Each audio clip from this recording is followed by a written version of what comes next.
ご視聴ありがとうございます。旅メロです。前回からかなり時間が経過してしまいましたが、以前石垣島に行った帰りに大阪と京都へ寄りましたので、今回はプチ京都編ということでお届けしたいと思います。それにしてもちょっと時間かかりすぎだよね。ごめん、いろいろあったんだよね。それと先日沖縄本島にも行ってきましたので、この動画の最後に少しだけご紹介させていただきます。それではプチ京都編スタートです。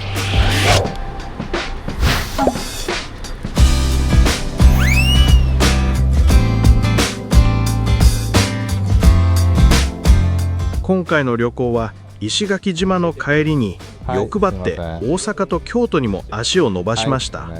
さすがに移動続きで疲れてしまい、京都で初めて人力車に乗ることに。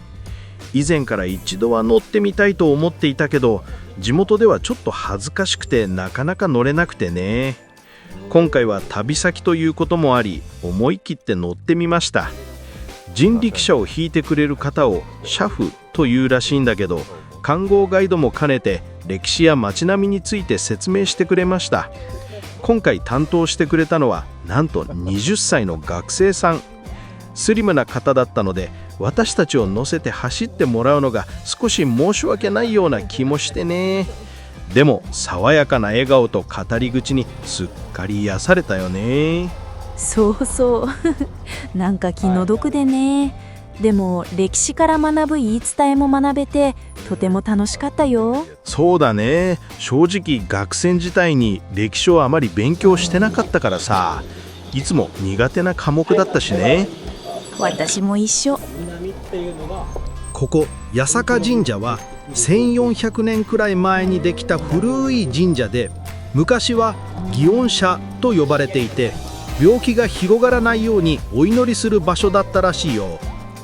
869年に疫病と呼ばれる伝染病が流行った時、おみこしを担いで町を回る行事が行われました。これが祇園祭の始まりなんだって。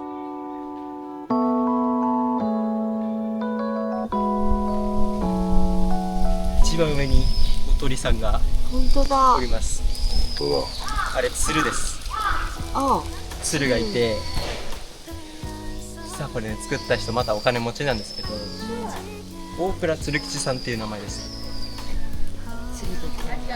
鶴だけにこれ大倉さんはホテル大倉の大倉です。店の人が作ったわけじゃないんですけど、家族ですね。祇園祭は毎年7月に行われるお祭りで、大きな車に飾り付けたり音楽を鳴らしたりして街を練り歩く様子は京都の夏の名物になってるよ。明治時代になると神仏分離という決まりで、仏教の名前や神様が神社から外され、祇園社は八坂神社と名前が変わったんだって。皆さんが実際歩いてました。毎日。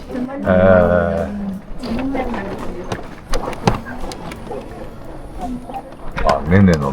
本当だ。秀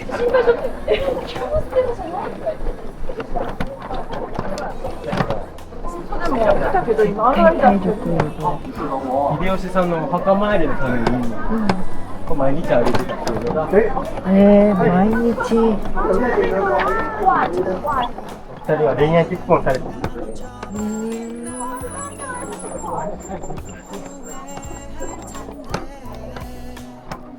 毎日会いに行ってた。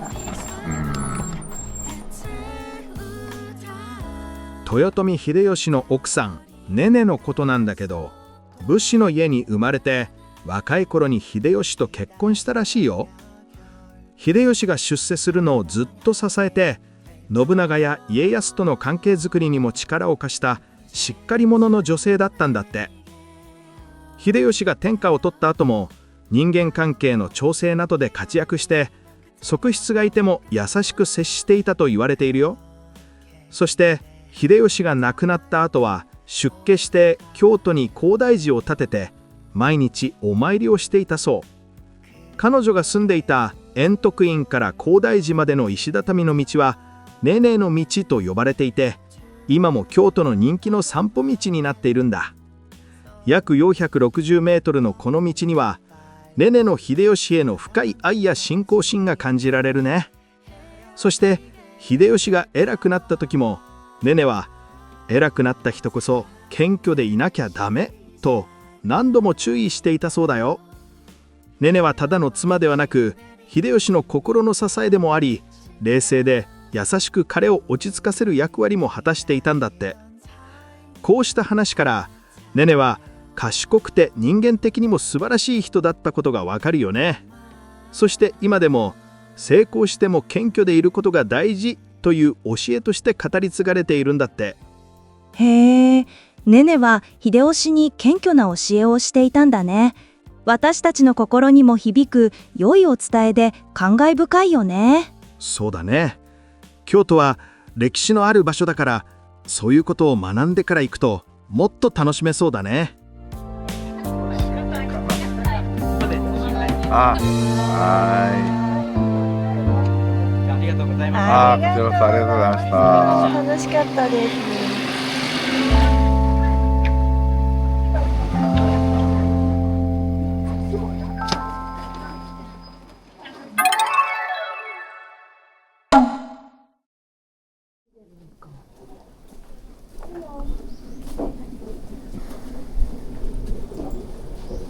ここは清水寺への道中にあるどんぐり共和国。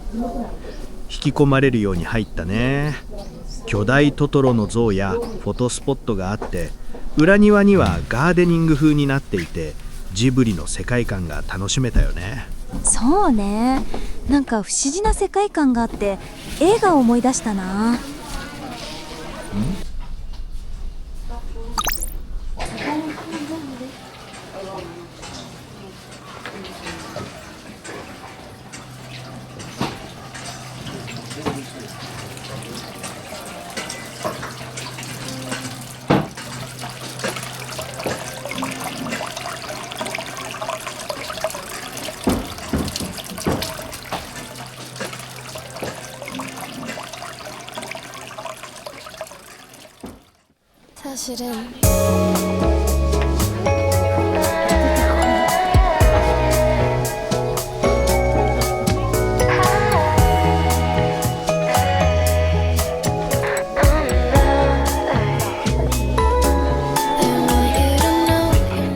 小樽のセットのようにあるね。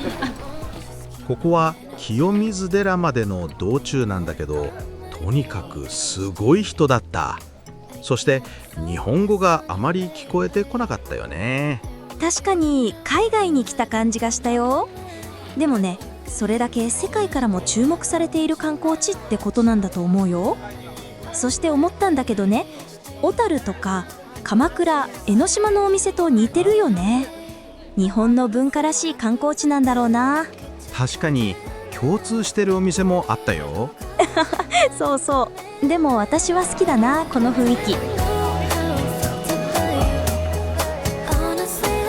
あれなんて書いてる？清水寺かな、あれ。だよね。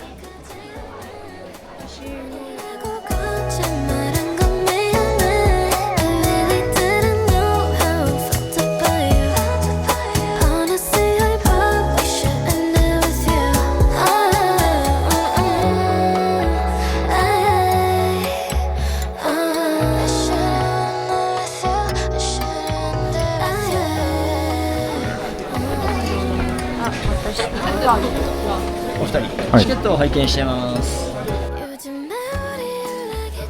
清水寺は778年にできたらしく、名前の由来は近くにある音羽の滝から湧き出るきれいな水がきっかけみたいだよ。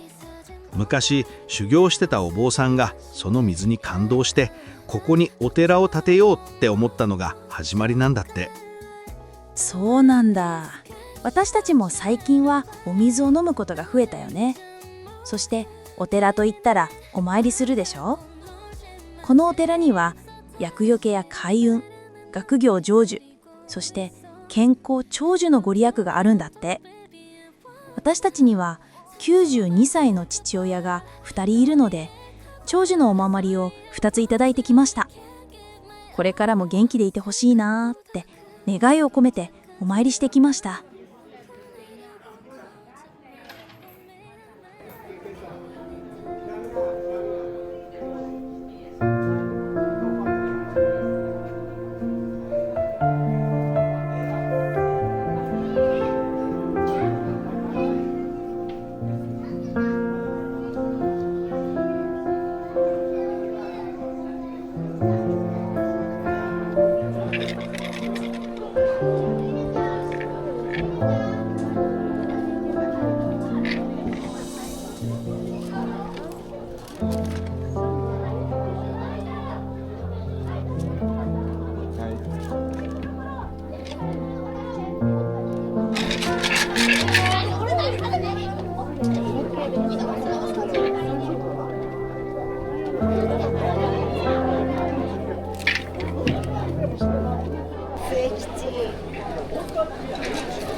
難しい字だね。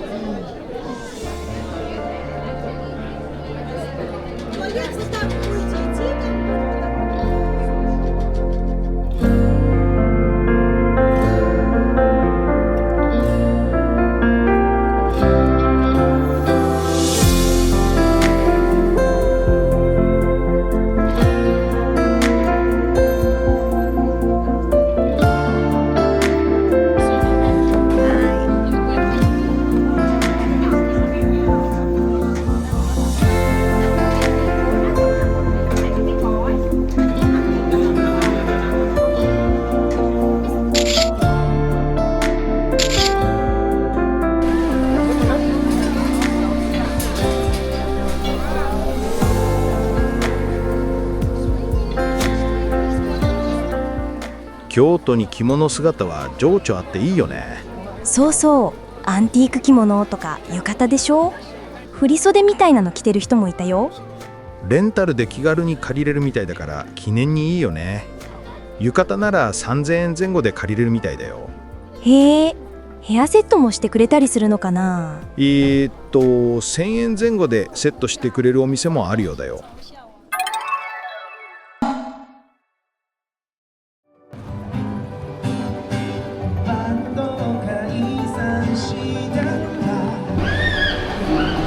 京都駅に来ました。大きくて近代的だよね。なんか東京とは違った雰囲気で近代的なアートもあったよ。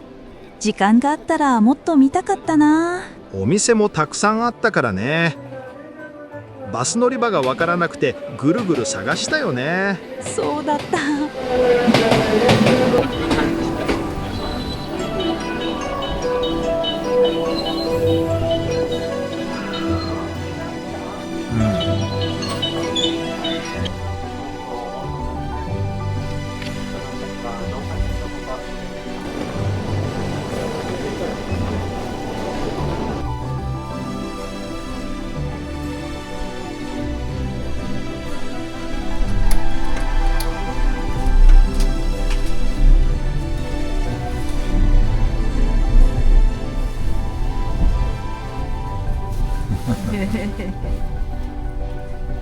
そこに見えるのは前回の大阪動画で紹介しているホテル。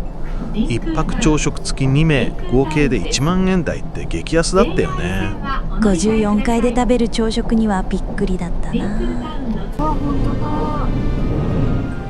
大阪方面に来る空港は関西、伊丹、神戸空港の3つがあるけど、今年は3カ所使ったんだよ。あ、そうだった。石垣島へ行くときは神戸経由で、帰りは関空でしょ。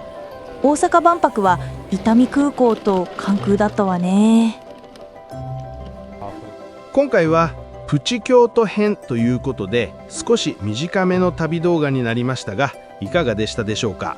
北海道から石垣島に行き、帰りに大阪と京都に寄ったので少し無謀な旅行でしたが、往復約5300キロの旅は結構な距離だったよね。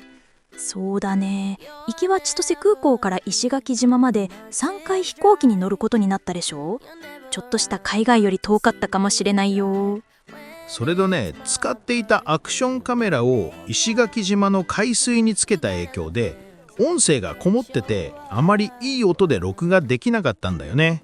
そんなこともあって今回はちょっと AI を使わせていただきました。次回は早めにアップできそう？旅行は私の Vlog メローライフでは紹介しないのでお願いしますね。頑張ります。次回は沖縄本島と鎌倉江ノ島に行ってきたので、そちらを何編かに分けてご紹介させていただく予定です。今回はとってもいい天気だったのでドローンも飛ばしてきましたのでお楽しみに。それでは今回はこの辺で。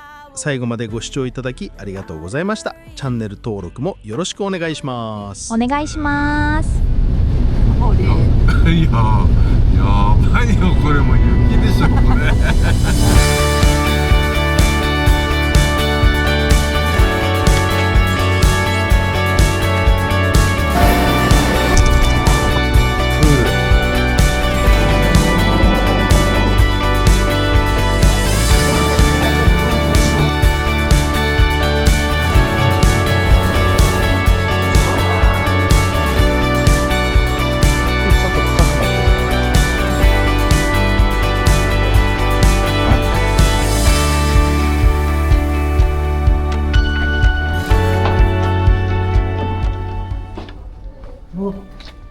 何これ、すごい。